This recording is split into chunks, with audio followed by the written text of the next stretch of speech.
అందరికీ నమస్కారం. ఆషాఢ మాసం గురించి తెలుసుకుందాం.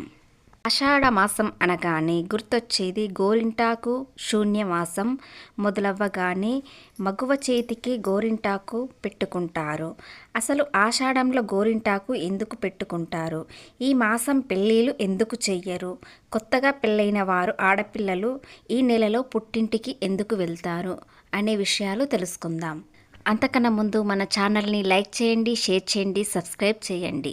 ఆషాఢం అనగానే ఉత్తరాయణ దక్షిణాయన కథల ప్రకారం ఆషాఢంలో శ్రీ మహావిష్ణువు నిద్రలోకి వెళ్తాడని, దీనివల్ల వివాహం చేసుకున్న దంపతులకు ఆయన ఆశీస్సులు లభించవని నమ్మకం. ఆషాఢ మాసం వచ్చిందంటే కొత్తగా వచ్చిన కోడళ్ళు అత్తగారింట్లో ఉండకూడదు. అందుకే వారిని తమ పుట్టింటికి పంపిస్తారు. ఆషాఢ మాసంలో భార్యాభర్తల కలయిక వల్ల గర్భం దాల్చే అవకాశం ఉంది. ఆ సమయంలో గర్భం దాల్చితే వేసవిలో ప్రసవం జరుగుతుంది. దీంతో తల్లి బిడ్డలకు అనారోగ్యం సమస్యలు, రోగాలు వస్తాయని భావించిన మన పూర్వీకులు భార్యాభర్తలను ఈ నెలలో దూరంగా పెట్టి సంప్రదాయం తీసుకొచ్చారు. చంద్రుడు ఉత్తరాషాఢ నక్షత్రం నందు ఉండడం వల్ల ఈ మాసాన్ని ఆషాఢ మాసం అంటారు. జూన్ 25 నుండి ఆషాఢ మాసం మొదలవుతుంది. విష్ణు సంబంధంతో కూడి ఉన్న ఈ మాసానికి మన సనాతన ధర్మంలో ఎంతో ప్రాముఖ్యత ఉంది. ఆషాఢ మాసంలో సూర్యుడు కర్కాట రాశిలోకి సంక్రమం చేయడం విశేషం. ఆషాఢ శుక్ల విదియ నాడు పూరి జగన్నాథుడి రథోత్సవం ప్రారంభమవుతుంది. అలాగే మహిళలు గోరింటాకు ఎందుకు పెట్టుకుంటారు అనేది తెలుసుకుందాం. ఆషాఢ మాసం రాగానే మహిళలు గోరింటాకు పెట్టుకోవడం మన తెలుగునాటి ఆచారం. గోరింటాకు గౌరీదేవికి ప్రతీకగా భావిస్తారు. గౌరీ ఇంట ఆకుని గోరింటాకుగా మన పురాణ కథలు తెలియజేస్తున్నాయి. ఆషాఢ మాసంలో అధిక వర్షాలు, నీటితో మార్పులు రావడం సంభవిస్తాయి. రోగాలు, క్రిములు పెరిగే మాసం కూడా ఇదే. అందువల్ల మహిళలు నీటితో ఎక్కువగా పనిచేయడంతో ఈ గోరింటాకు పెట్టుకుంటే వారి అనారోగ్యం బారిన పడకుండా ఉంటారని ఆయుర్వేదం తెలియజేస్తుంది. ఆషాఢ అమావాస్య రోజున పవిత్ర నదుల్లో స్నానం చేయడం లేదా ఇంట్లోనే పవిత్ర జలాలలో స్నానం చేయడం శుభప్రదంగా భావిస్తారు. ఆషాఢ మాసం గ్రామ దేవతలకు ప్రీతికరమైనది కాబట్టి ఈ మాసంలో గ్రామ దేవతలకు పూజించాలి. ఎంతో శుభప్రదం కలుగుతుంది. ఇకపోతే పెళ్ళిళ్ళు ఎందుకు చెయ్యరు అనే విషయం తెలుసుకుందాం.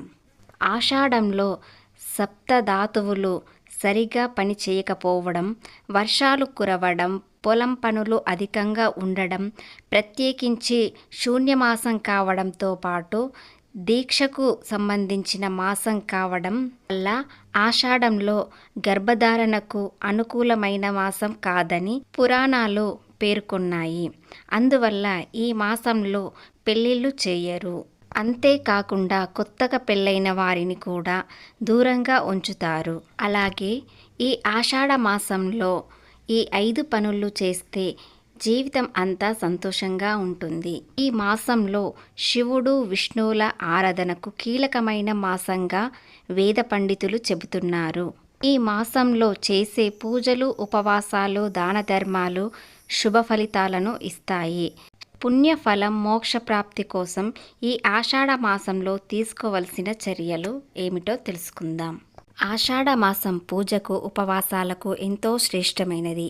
ఈ మాసం నుండి చాతుర్మాసం మొదలవుతుంది. ఆషాఢ గుప్త నవరాత్రులు, యోగిని ఏకాదశి, దేవశయని ఏకాదశి, గురు పౌర్ణమి వంటి అనేక ముఖ్యమైన రోజులు ఉంటాయి. ఈ నెల కొత్తగా ఉపవాసం ప్రారంభించడానికి కూడా శుభప్రదంగా పరిగణించబడుతుంది.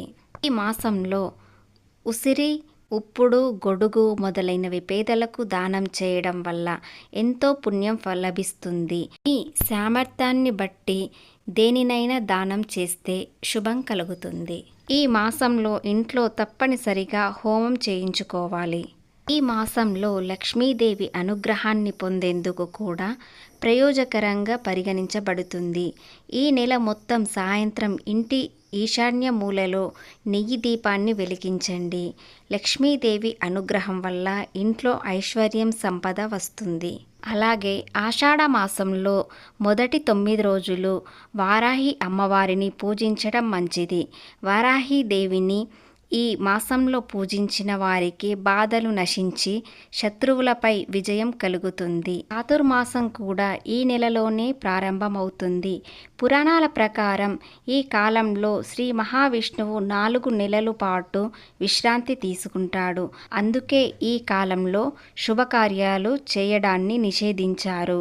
ఈ సందర్భంగా ఆషాఢ మాసం ప్రాముఖ్యత గురించి మరిన్ని వివరాల కోసం మా ఛానల్ని సబ్స్క్రైబ్ చేసుకోండి.